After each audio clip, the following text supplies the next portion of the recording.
Students, college के इस YouTube channel पर आप सभी का स्वागत है।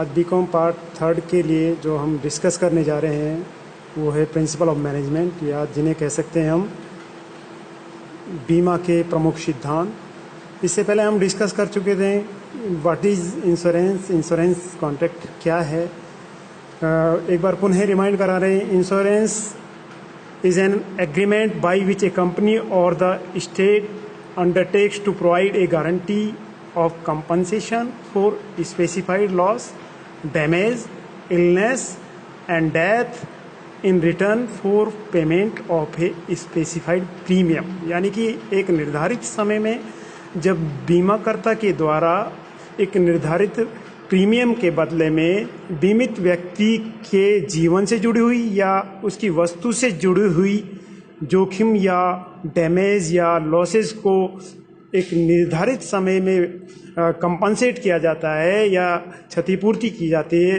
वो बीमा अनुबंध कहलाते हैं। इसके बाद हम जो आज इम्पोर्टेंट जो टॉपिक डिस्कस करने जा रहे हैं वो है आपका principle of insurance.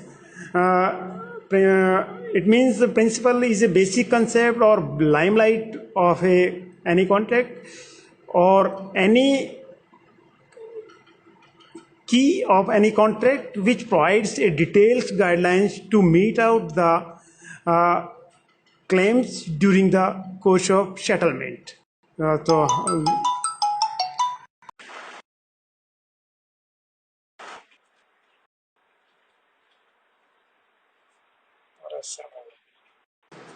So we can say the principle is a key or landmark which provides a detailed guidelines to settle any claims, or it provide a ethics and value while entering the contract by an insurer and insured person। Therefore, now we are discussing the various types of insurance, principle of insurance।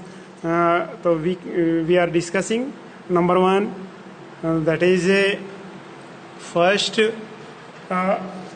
utmost of good faith, second one insurable interest, third one principle of indemnity, fourth one principle of subrogation, principle of loss minimization, and sixth one principle of cause promaxia, and final seventh one principle of contribution। We are now discussing the details about the principles।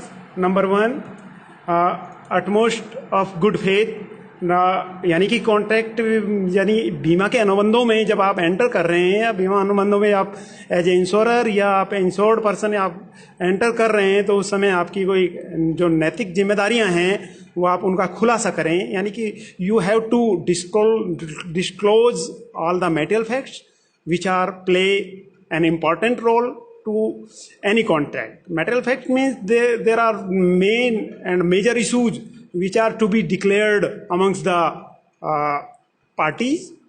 Party means insurer say clearly premium calculation about the premium and strategy which is to be adopted by the insurer to invest further, and there are moral duties of as insured person, which is about age declaration, name declaration, address declaration, that should be cleared before the entering the any contract of insurance। Therefore we are say in life insurance, the insured person should declare about the name, address, occupation and of insured person, date of birth, age, height, weight, and if any critical disease he have, so declared clearly। And another in case fire insurance, the insured person would have also declared about the construction of description of building, situation of building, nature of goods, material, etc. And in marine contract or insurance, name of shipper or client, full description of goods to be insured, method of types of packaging of goods, etc. would be declared by the insured person. And second means यानी कि परम सद्विश्वास का सिद्धांत, यानी कि आप बीमा अनुबंधों में जब आप एंटर कर रहे हैं तो एज ए आप इंश्योर पर्सन या आप as a insured as a insurer बीमा कंपनी की तरह आप जो भी मेटल फैक्ट्स आपको इम्पोर्टेंट हैं जो एक दूसरे की सहायता करती हैं उन सभी को डिस्क्लोज करना बहुत अति आवश्यक है। अन्यथा यदि आप मेटल फैक्ट्स जो इम्पोर्टेंट फैक्ट्स होते हैं कॉन्ट्रैक्ट के उनको डिस्क्लोज नहीं करते हैं तो कॉन्ट्रैक्ट इंश्योरेंस जो है नल एंड वॉइड हो जाता है। इन केस यदि कोई व्यक्ति रेगुलर लिक्योर ले रहा है और उसके यदि उसके फेफड़े खराब हैं, वो अपना मेटल डिस्क्लोज नहीं करते हुए, मेटल फैक्ट्स को नहीं बताते हुए कोई पॉलिसी ले लेता है, तो उस स्थिति में यदि उसकी डेथ होती है या कोई क्रिटिकल डिजीज उसके कारण फेफड़े खराब हुए हैं उसके कारण, तो उस स्थिति में जो इंश्योर्ड कंपनी है उसको क्लेम करने से मना कर सकता है।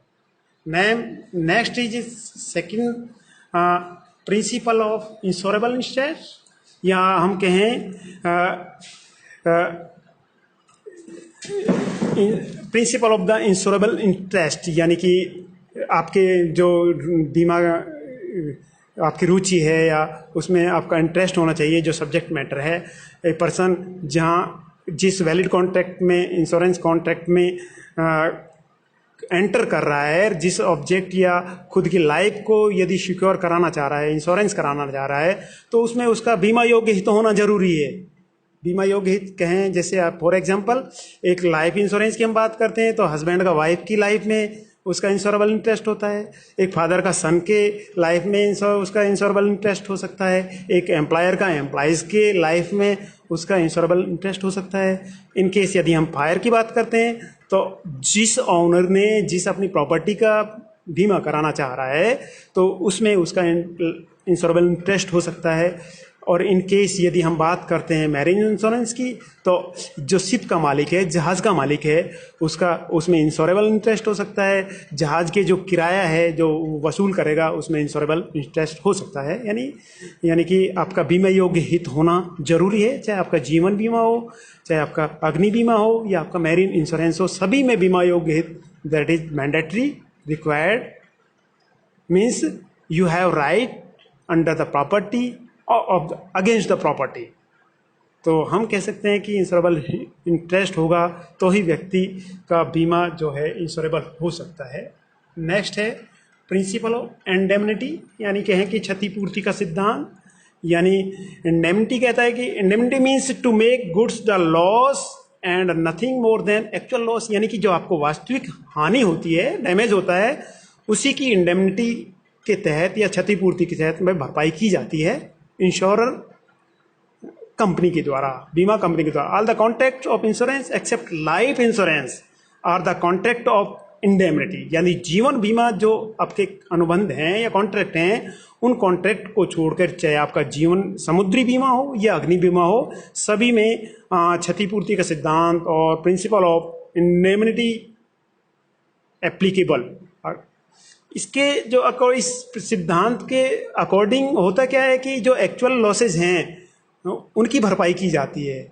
एक्चुअल लॉसेज मीन्स यानी आप फॉर एग्जांपल यदि आप किसी इंश्योर्ड या सम अश्योर्ड आपने किसी गोडाउन्स की करा रखी 1.5 लाख, तो उस स्थिति में यदि इंश्योरेंस यदि आपका डैमेज होता है 1.5 लाख तक का, तो वो उस स्थिति में कंपनसेट किया जाता है बीमा कंपनी के द्वारा।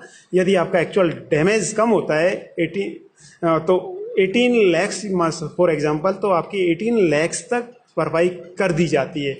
और इफ इन केस यदि आपका 1.5 लाख से डैमेज ज़्यादा होता है तो उस स्थिति में आपकी up to the an aggregate limit 1.50 lakhs would be paid by the insurance company. Now we are discussing about the principle of subrogation. The principle has been defined as the doctrine of right substitution, which means that the insurance steps into those of the insured after settlement the claim or after compensating the loss in case यदि आप किसी बीमित जो object है आपका insured जो object है उसमें डैमेज होता है, तो उस स्थिति में जो डैमेज होने के पश्चात में जो प्रॉपर्टी जो डैमेज प्रॉपर्टी है उसकी जो रिप्लेस कर दी जाती है वो बीमित व्यक्ति की नहीं होकर अब किसकी हो जाती है, बीमाकर्ता कंपनी की हो जाती है।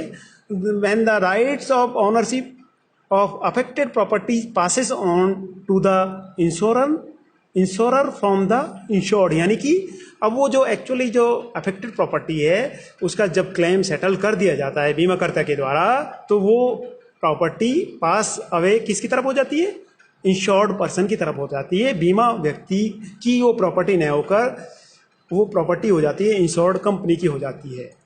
नेक्स्ट है principle of loss minimization means loss minimization means mitigation of loss means to minimize or decrease the security of loss, यानी कि आप जैसे एक आपकी जो प्रॉपर्टी होती है उसकी आप इतना केयरिंग करते हैं, उसकी देखभाल करते हैं, तो उस स्थिति में यदि आपको लग रहा है कि मैंने बीमा करा लिया तो आपको लापरवाही कतई नहीं चलेगी उसमें, यानी आपको हर संभव में प्रयास करने चाहिए। यदि इन केस आपके गोडाउन में आग लगी है तो उस स्थिति में आपकी नैतिक जिम्मेदारी बनती है कि आप लॉस को मिनिमाइज करें, आप फायर ब्रिगेड्स को बुलाएं, या जो एक्चुअल लॉसेज है उसको किस जो loss during the damage you have to opt precautions to stop the measured losses, यानी कि यदि आपकी ड्यूटी हो जाती है कि आप उस स्थिति में आपको लॉस है वो मिनिमाइज करने हैं नैतिक रूप से। वो प्रॉपर्टी ये नहीं माने कि आपकी इसका बीमा करा लिया है अब कोई दिक्कत नहीं है, बीमा करता कंपनी है इस चीज़ का भुगतान हमें कर देगी, ऐसा नहीं। आपको मिनिमम जो आप नैतिकता बनती है, आपकी खुद की प्रॉपर्टी है, उस स्थिति में आपको मिनिमम एफर्ट्स करने जरूरी होती हैं टू मिटिगेशन ऑफ लॉस या मिनिमाइजेशन ऑफ लॉस। नेक्स्ट है आपका कॉज प्रोमोक्सिया, यानी कि नैतिक जो नज़दीक जो आपका कारक है लॉस का, डैमेज का, वो कारक कौन सा है। यदि कॉन्ट्रैक्ट में एक स्पेसिफाइड जो रीज़न होते हैं या पेरिल्स होते हैं या कारक होते हैं, उनसे यदि आपको कोई डैमेज होती है प्रॉपर्टी या कोई लॉसेज होता है तो वो चेक किया जाता है कि जो कॉन्ट्रैक्ट में जो प्रोमिक्सेट या कॉजेज ऑफ प्रोमोक्सिया हैं, जो निकटतम कारक हैं, उन कारक से यदि आपके कॉन्ट्रैक्ट में जो लिखे हुए हैं उनसे कोई लॉस होता है तो उसमें आपकी जो एक्चुअल लॉसेज हैं उनकी भरपाई कर दी जाती है। और यदि उसके दूसरे कोई सेकेंडरी कारक्स हैं जो कारण रहे हैं लेकिन उनका उल्लेख कॉन्ट्रैक्ट में नहीं है, तो उसी स्थिति में बीमाकर्ता उनकी क्षतिपूर्ति के लिए मना कर सकता है। That is called causes of proxima या निकटतम कारक का सिद्धांत। नेक्स्ट है आपका लास्ट है प्रिंसिपल ऑफ कंट्रीब्यूशन मीन्स, यानी कि ये एक तरीके से जो कंसेप्ट है that is applicable in case if the ensure person makes A double insurance of subject matter. यदि एक व्यक्ति ने यदि एक प्रॉपर्टी का कई बीमाकर्ता कंपनी से बीमा करा रखा है और उस केस में यदि उसको क्षतिपूर्ति होती है तो सभी जिन बीमाकर्ता कंपनी ने अनुबंध के तहत जिस राशि तक बीमा किया है उस एक्चुअली जो हुए लॉस को प्रोरेटा बेसिस पर या रेशो बेसिस पर उसका मीट आउट या भरपाई कर दी जाती है। For example, sometimes a person get a subject matter insured with more than other insurer called the double insurance, where in the event of damage he cannot claim anything more than the total loss from all insured together। ये नहीं कि भाई उसका 1.5 लाख का है और उसने 3 लाख 1.5 लाख की अलग अलग से 3 इंश्योर्ड कंपनी से पॉलिसी ले रखी है, 1.5 लाख रुपए हर कंपनी से ले, ऐसा नहीं है। बट वो 1.5 लाख की भरपाई उस प्रोपोर्शनेट बेसिस पे की जाती है जिस प्रोपोर्शनेट बेसिस पे उसने कॉन्ट्रैक्ट ले रखा है या उसने पॉलिसी ले रखी है। तो मैं समझता हूँ आपको वीडियो बहुत पसंद आया होगा। तो यदि आपके कोई सुझाव हैं तो आप कॉलेज के यूट्यूब चैनल पर अवश्य दें। यदि आपके फीडबैक हैं कोई ऐसा इस तरीके से, यदि आपने अभी नए व्यूअर हैं तो आप इस चैनल को सब्सक्राइब करें। तो सभी को मेरा बहुत बहुत धन्यवाद, साधुवाद। Thanks to all. Okay, meet again in next video. So thanks to all.